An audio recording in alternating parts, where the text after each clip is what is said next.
Yo guys, back to the channel, and this is the iPhone 16 Pro Max, and it's got a 4685 mAh battery. This is a tablet, the Lenovo Y700, and this one's got a 6550 mAh battery, and this is the Honor Power. It looks like a standard smartphone, doesn't it? It's not thick, it's not bulky, but this one, it supports a whopping 8000 mAh battery. And the most interesting part about it is the fact that it's not a flagship. Honor is offering this, the 8000 mAh battery on their mid-ranger, the Honor Power. It's a mid-ranger, and it's a mid-ranger with a good hook, as in that 8000 battery. That's a major selling point by itself, so I was expecting Honor to have cut a lot of corners, made a lot of compromises, but not really. I was pleasantly surprised. Almost everything else about this phone seems to be above average or average at first, or at least. If you look at, say, the box content, you've got the phone itself, some leaflets, a shell case, a USB Type A to C cable, and a 66 watt on a supercharger. The box feels not as solid as usual, but who cares? They've gone on the things that are on the inside. By the way, the supercharger, it gets that huge 8000 mAh battery to 100% in just about 65 minutes. The question is how? How does that get charged in about an hour? Well, realistically, when you look at fast charging, the fast charging speeds are only till about 80%. Right after that, it goes down to a trickle charge mode and the charge speeds drop a lot. So here, yes, your regular 6000 mAh or 5000 mAh phone might get charged in about 45 minutes with a 66 watt charger. Yes, the battery capacity has gone up, but it's still that last 20% is going to be slowing down. That's going to amount to like almost half of your time. So here the extra part, that's all being charged fast, which is why you still get about 1 hour of charge time, 65 minutes. So it's pretty darn fast for an 8000 battery phone, don't you think? Now, from a build perspective, plastic sides, plastic back, but this back it has a nice matte finish to it. There are some patterns that catch the eye when light hits it, and to me, it looks nice. Even nicer though is the fact that despite the 8000 battery, the Honor Power is under 8mm thick, and the curves, they make this phone feel even slimmer in hand when you actually hold it and use it. And all this plastic means Honor has managed to keep the phone well quite manageable at about 215 grams. So despite the insane battery capacity and the feel and handling just like every other mid-ranger, but it still feels like a regular phone.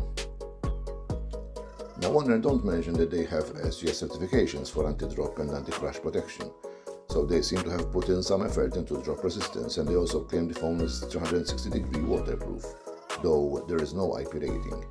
And I don't know how I feel about this, because on one hand I do understand IP ratings are expensive, and given the price start getting the segment, it starts getting high, so Honor didn't see the value in getting that rating.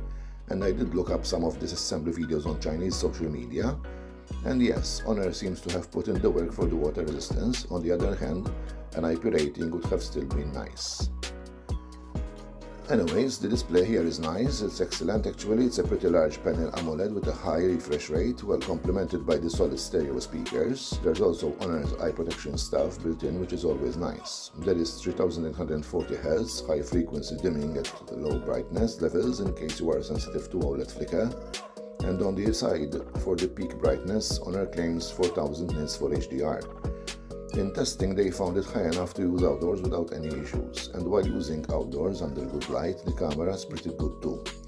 Well, at least that primary it's a reasonably large 50 megapixel sensor pad with a 1.95 lens f, which has optical stabilization. It actually wasn't all that bad under low light. So the images were pretty good, detailed lower noise levels. Honor has also thrown in support for some AI functions, along with 4K video.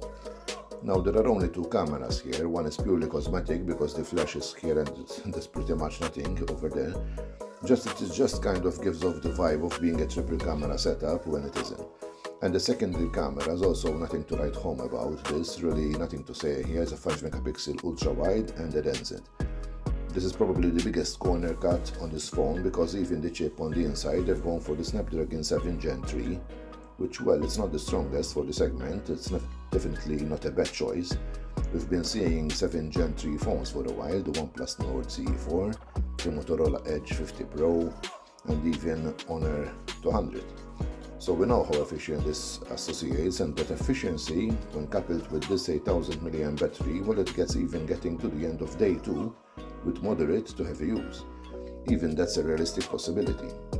Now at the same time, we also know that 7 Gen 3 is not a powerhouse of a chip either, it is competent, so it's not gonna be great for gaming, though for day-to-day it performs very well with Magic OS Android 15, which is very smooth here. The experience felt excellent. Those who had the Honor Power for regular use never felt the experience was compromised. Also, the phone runs very cool even after a stress test. The temperatures, however, around just 34 degrees, and the stability is excellent. And finally, let's get to the price. The Honor Power starts at just €240, you hear that right? It's very accessible, and for this price, despite that 8000 battery selling point, I think Honor could have got a stronger SoC and definitely a better set of cameras. But if you don't care about those and just want a phone that will get you to day 2, battery life most times while providing a good user experience seems to be a great choice to me. I can't wait to start seeing this kind of high capacity batteries on more devices. So I think the Honor Power is pretty cool. It's a step in the right direction. What do you think, guys? Let me know in the comments below, and thanks for watching till here. Until the next one, take care of yourselves and each other. See ya.